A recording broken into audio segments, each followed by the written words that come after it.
Então, uma questão que se coloca, né, que muitas vezes não é discutida nos trabalhos, é o que é a cultura. Né? Então, do ponto de vista histórico-materialista, a cultura é o conjunto da forma como nós nos relacionamos com o mundo, né, que se origina na vida cotidiana, mas volta a influenciá-la. Então, essa forma de se relacionar com o mundo, que é prática, mas também é uma prática que é orientada por concepções subjetivas, ela é compartilhada por determinados grupos sociais que geram comportamentos característicos desse grupo. Então, a análise, a concepção histórico-materialista, ela vai dar uma centralidade para a reprodução material, que é realizada também no trabalho, na vida cotidiana.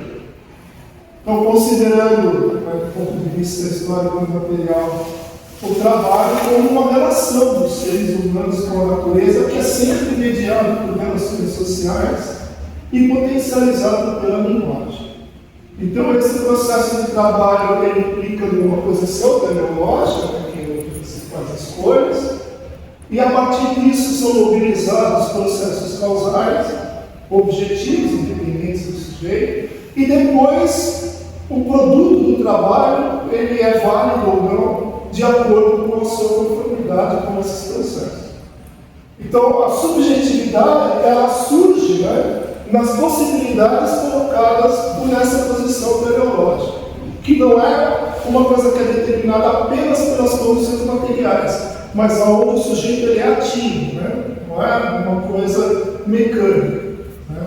Só que essa subjetividade ela é restringida, o seu grau de liberdade, pela objetividade dos processos causais que ela mobiliza.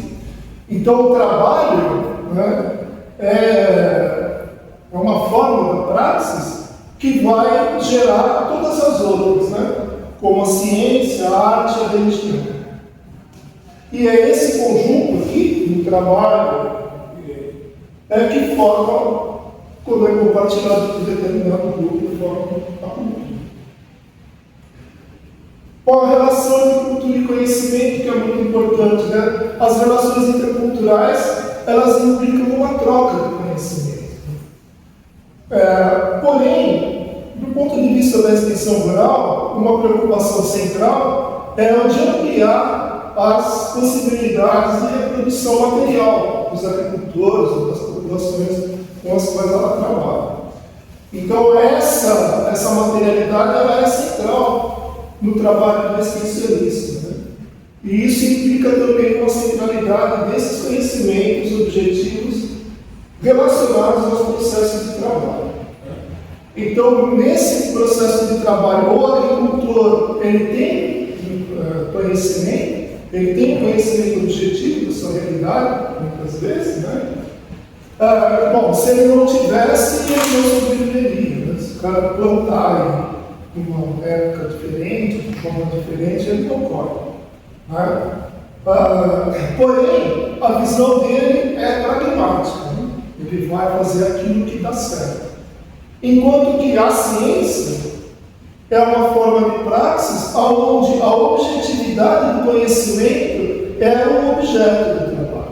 É aquilo que o trabalhador, o cientista, quer produzir.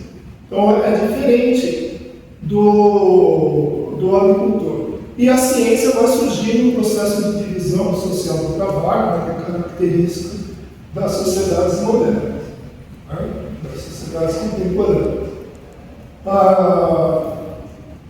Uma coisa importante é que, a priori, não é possível dizer qual conhecimento do agricultor ou dos cientistas, dos pesquisadores, que é o mais adequado para a realidade do agricultor. Ninguém conhece melhor a realidade do que ele mesmo. Por outro lado, o cientista ou o pesquisador tem como objeto produzir um conhecimento objetivo.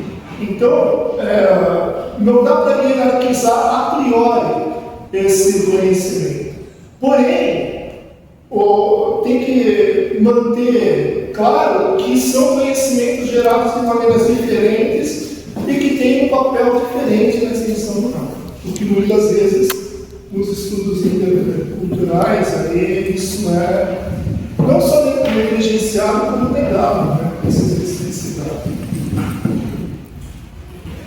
Bom, a abordagem dos sistemas agrários tem se aproximado bastante do materialismo histórico, né? Então, os sistemas agrários nós temos uma teoria da evolução, da diferenciação da geográfica, da agricultura, que é muito inspirada na categoria do modo de produção da ciência, né?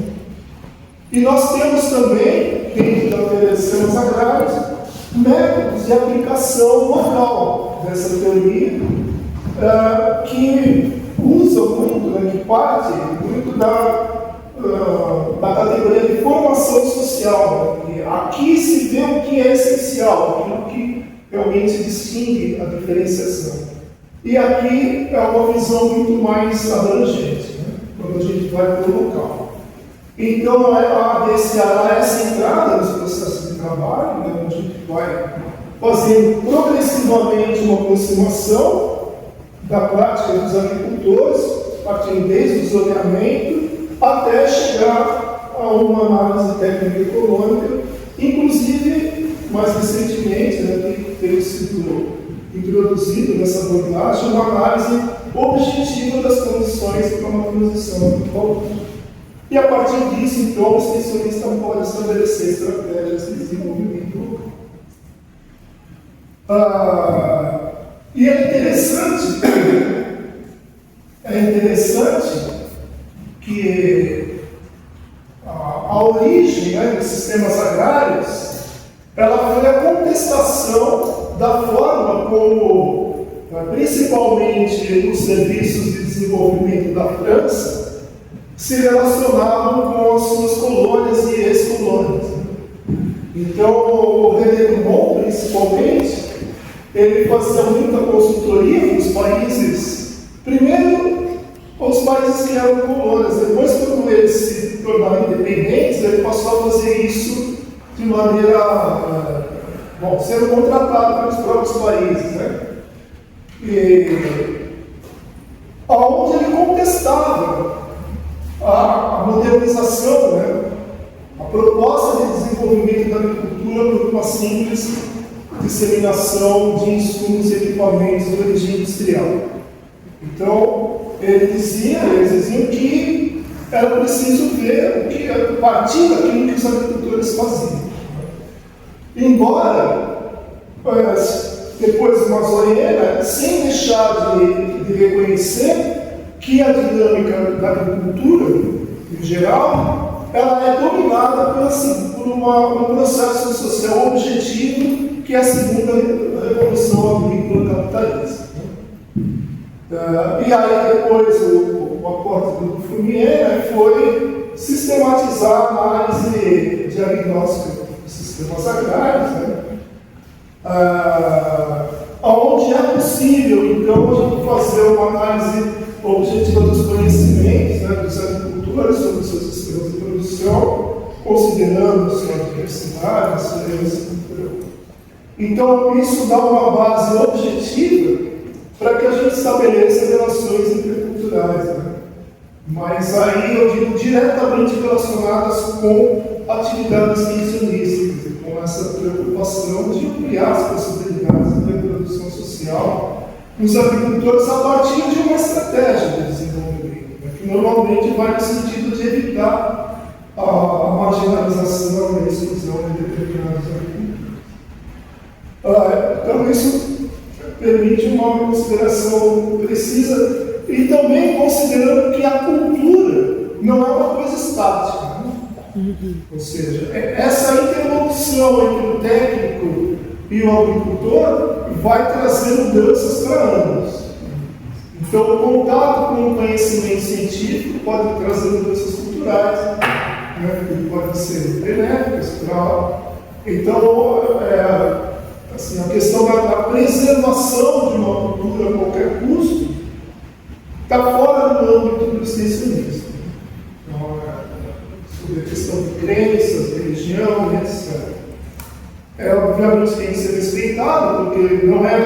são as crenças em si, segundo o materialismo histórico, que tem que ser combatidos, né? Mas as condições que provocam, que fazem dessas crenças, dessa religiosidade, formas de alienação que são manipuladas no sistema capitalista. Então, mas isso é algo muito mais amplo, né? Que vai muito além das existencialistas. Bom, poxa, eu vou conseguir pela primeira vez na minha vida preocupação, eu tinha muito mais coisas, eu tirei, eu falei, bom, melhor assim. Aí depois podemos conversar. Bom, então, quando a gente fala de cultura, né, é claro que nós enfatizamos esses aspectos intersubjetivos da praxe, né?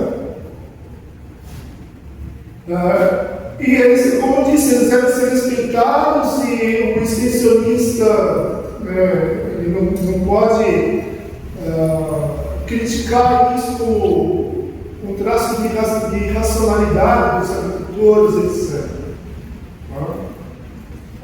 Então, isso é uma coisa que eu acho que é tranquilo. Porém, esses aspectos intersubjetivos não neutralizam a necessidade de uma análise objetiva, rigorosamente científica, das práticas produtivas dos agricultores. E assim como nos processos sociais mais amplos, né, como eu falei da segunda revolução agrícola capitalista, que se aprofunda cada vez mais, que provoca cada vez, que assume cada vez mais um caráter destruidor, né? E às vezes a gente se apegando muito ao local, que é uma outra característica dos estudos interculturais, a gente perde de vista esse movimento global.